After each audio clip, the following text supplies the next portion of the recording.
Man, why is it so hard for us to communicate in relationships? This is probably the skill that's needed the most, but it's one of the things that we focus on the least, and it can be monumental issues that happen. And it's like, why are we scared of it? One, because we are scared of being misunderstood. We're scared of being rejected. Those things and that level of vulnerability, it scares us because, especially in this society where it's like, you gotta be macho, gotta be an alpha male, and all of this stuff, expressing your emotions and being true and authentic to who you are, being transparent to what you want, those things can be scary sometimes. And when you have a disagreement with your partner or whoever you're dating or your spouse, those things can feel like they're bigger than they really are because you just haven't communicated. So what are we going to do? What do we want? We want to be respected. We want to be understood in our relationships. And how can we do this? Now, I'm going to get into 5 tips that have drastically helped me in my marriage and helped me in my dating life with Carly and also while we were engaged. Number 1 is practice active listening. Now, what is that? That means really being there and being present and listening and not just having planned out responses. I am someone who always likes to have planned out responses because I'm a logical person. I'm like, if I'm in an argument with somebody or I'm in a conversation with somebody, I'm like,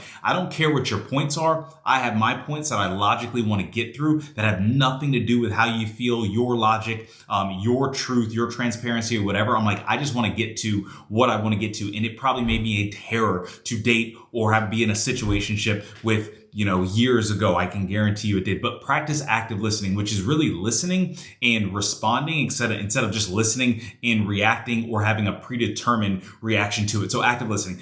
Number 2, use the rating rule. Now, I love this. Carly and I, we learned it in couples counseling. And the reason why I'm very open about this, in 2022, we had a rough year because I felt like a mental breakdown. I was not my best self at all. And so we went to couples counseling because I needed to get past the mental blocks. I needed some actual practical tips that would help me improve as a man and just kind of get out of the rut that I was in. So what is this rating rule? It's basically giving 2 ratings. The first rating is saying, hey, this is where my reaction is. And it's on a scale from 1 to 10. Your reaction might be a 5, which is decently high up there. But then what you're actually reacting to might be a 1, right? So it's let's say, for example, your spouse leaves the dishes out, right? Not necessarily a big deal, not a life-ending thing. That's a 1, right? But because you've had other things going on and you might be stressed, you might be reacting to it on a 5. So going to your partner and saying, hey, I know that this is a 1, but I'm reacting to it on a 5. And here's the reason why I'm reacting to it on a 5. What it does is it makes space for vulnerability. It makes space to tell the other person, here's why I'm reacting this way, but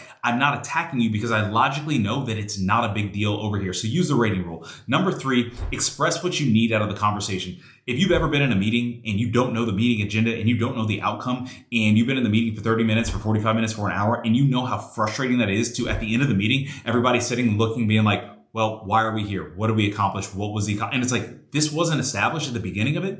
If you have conversations and you have communication that you really want to get across, express what you need out of that conversation. It's not a bad thing to say, hey, this is what I'm expecting out of this conversation. And if I can't get to that expectation, at least hey, here's an objective of this conversation instead of just going around in a cycle, in a circle. I did that so much in the past and I wasted so much time, and I just wasted time on people. I mean, no disrespect to any people. It's I just wasted time doing stuff for no reason that got nowhere, right? And so you don't want to be in a relationship, in a marriage, engaged or whatever, and you're just kind of spinning your wheels because you guys are going around the tree and there's no expectation of what is needed out of it. It's just arguments or conversation for conversation's sake. So express what you need out of the conversation. Number 4, seeks to understand and not fix. Fellas, this is tough for us because we're fixers. I am a fixer of a person. Sometimes Carly will come to me and, she might have a tough day at work and she is, stressed out or frustrated about something and she'll give me a problem and,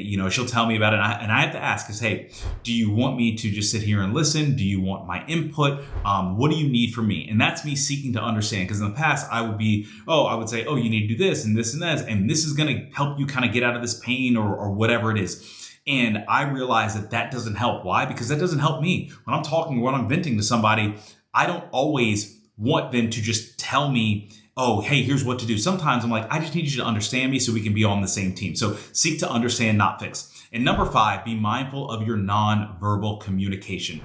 how your face is and what you're looking at and how you're looking, that can say a whole lot more than your words, right? How your body is positioned and your posture, that can say a whole lot more, because if you're saying the right things, you think that you're doing the right things, but your whole body position and everything and your face is all out of whack, it's going to say a lot more. So again, be mindful of your nonverbal communication.